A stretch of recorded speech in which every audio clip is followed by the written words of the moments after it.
Nilagay ko muna yung pagkain nila at kinuha ko na po yung hose para liguan sila. Ayan, binasa ko po muna yung mga katawan nila kasi napakaraming tsae. Ayan, basa-basa. Pinakauna ko pong ginagawa ay pinapaliguan ko muna silang lahat para madali lang naman yung sa floor. Ayan, ligo-ligo lang muna tayo, lik-lik.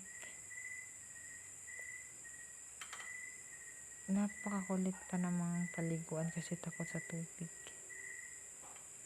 Ayan, at mayroong mga kambing doon. Tingnan po, ma'am. Yan po ang pinakauna kong ginawa. At ito na po yung sumunod. Ayan, pagkatapos ng malinis na silang lahat, nilinisan ko na po yung floor nila para mawala lahat ng dirty ng mga tae nila.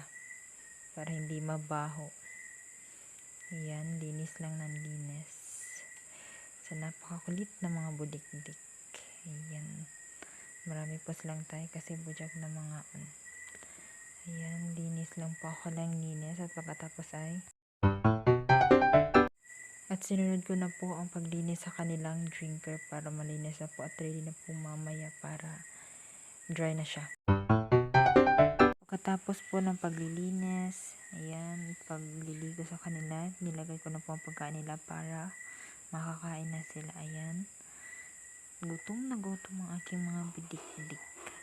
Kain lang ng kain, bidik-dik.